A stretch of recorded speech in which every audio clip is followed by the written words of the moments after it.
Hopefully you've already watched the In a Heartbeat short film, which is just a beautiful short. And I would encourage you also, like the Up Next Hair Love is also amazing. There's so many great films and art that's out there. But we're going to use this as our text today in talking about story arc. And so if you have notes, I suggest getting on a notebook or somewhere where you kind of take down information or split your screen so that you can see here what's going on and also have something else, because we're going to be using this idea of story arc to plot out what happened in the story, and then we're going to do it with our own stories, of course. So some literary terminology that would be helpful is this story arc, this kind of plot line here. So the plot is a sequence of events told in a story. It's also known as narrative structure, and you've probably seen this before. There's usually considered to be 5 elements in the plot line: exposition, background, information, right? The rising action that like complicates the story, the climax, the crisis, right? And then the falling action, and then the resolution. So this plot describes the structure of the story, and it shows the arrangement of the events. This plot line, as you can see, like is like middle, but I think most stories, I'm trying to like look at myself in the mirror, are like this, where rising action and stuff takes a lot longer, and then the climax is typically very near the end. Resolutions are normally pretty quick, unless it's like the Lord of the Rings and the resolution's like 45 minutes, and I don't know who watches all the end of that except for my husband, who really enjoys it. But that's not how we would probably write. So when you think about rising action, that's going to take most of your story, and then the climax is going to be near the end, typically in a story structure. So let's talk about what each of these pieces are. You can see here how it goes. And like I said, the rising action, I think, is where it takes most of the time, and the climax is more over here. So I always do kind of a lopsided one, and you'll see that in my example that I'll show you. So the exposition is where we as writers get like super detailed and want to write like 3 pages. But as readers, this is the part we don't like. This is why picking up a new book is really difficult, because like those first 30 pages are typically pretty boring. Or even if you're watching a Netflix show or something else, I was watching Westworld, and Westworld was like okay in the first episode, but like the second and third were so boring. But like if you stick with it, you know by like episode 5 it's gonna get good. I'm kind of right there and lost out on the Game of Thrones, and I've been trying to watch it, but I'm kind of in this exposition part where it's kind of boring, but also crucial, right? It gives you background information, it gives you setting, it builds those characters and sets up those main conflicts that are going to happen later on. It typically is at the beginning before the action starts, and it explains all of the things that are about to happen later. Then we have kind of the rising actions. This is part of the plot where characters are developed, conflicts are increased. It kind of foreshadows motivations, things that are going to happen. Normally, it's kind of the events that create that tension and kind of push the plot forward to the climax of the story. Then is, of course, the crisis, the climax. It's like the greatest tension where you are like waiting with bated breath and not sure what's going to happen more. The most intense moment, either mentally or action-wise. In a plot line, the climax occurs after the rising action and before the falling action.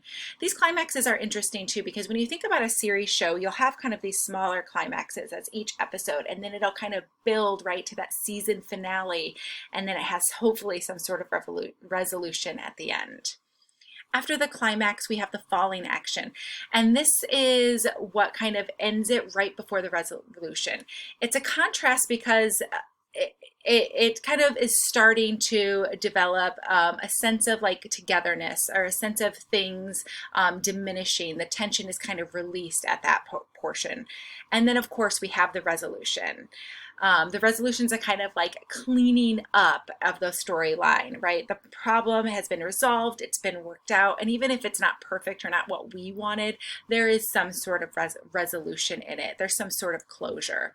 And so these are the pieces that we are going to be using in our story arc. Like I said, In a Heartbeat is the one that we read together, and so I want to show you what I did here with the In a Heartbeat. See how I drew mine a little bit this way where it's kind of lopsided? That's what I think most stories kind of fall. So I think very like visually, and this is a visual text we were reading, so I think it makes sense to do it this way. You have the exposition where it first started, right? And we see the boy underneath the tree, and we see the heart right there, right? And then we have the rising action. We have the heart like leap out of his hands. I tried to draw a little arrow here, right? And then the two boys get tangled up with each other, and you're like, oh, right? That tension is kind of increasing. We see the heart kind of on the hair. And I love this part because this part in the movie, they kind of slow down time. And it's a really interesting concept to think about that even within your writing on how you can speed up time, how you can kind of drop things out of your story that don't matter, and how you can make things go faster with time, right? Even if it was 3 days, we don't need to hear about those 3 days in your story. You can say things like 3 days later, or you can draw out those seconds or minutes that you need to make it more intense, just like they did here when it kind of brushed over, right, his hair. Then we heard that kind of bell ring. They all went into the school, and then we get to this climax, right, where the heart is there and they're ripping it apart, and it feels like our hearts are ripping it apart. And then we see all the faces kind of coming out. And then we see that falling action of the boy just like sad and downtrodden, and he has this half a heart there, and our hearts are breaking as well with him, hopefully, which is what the filmmaker wants. But then at the end, we see, right, the other boy come with his heart, and they match up together, and it is resolved, and it beats again.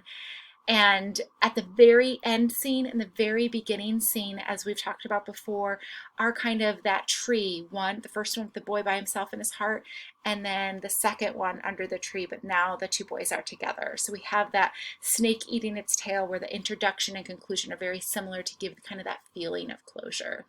I also shared with you just a short story that I have written about a crush that I have had. Adam Stewart was his name growing up.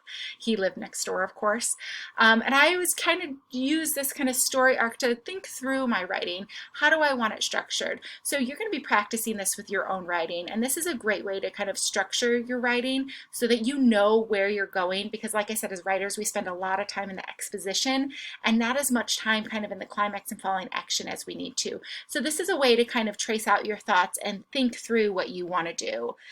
So here I have my exposition of us living together, how we used to play games together, and then we were playing tag one night, and then underneath a street lamp, that's my street lamp there, right, he says a super romantic thing of like, I said, my hands are cold, and he said, well, cold hand, warm heart. And I was like, oh, I love you forever. Of course, it was not that way. Our love never came to be, sadly, and then I moved away. He did end up moving by me down the street again, but we don't see each other now. It was just a crush, even though I always will look on it fondly. So thinking about this lovely little storyline, something about your life that you would like to share, plotting it out for it to make sense kind of in the structure that we have here.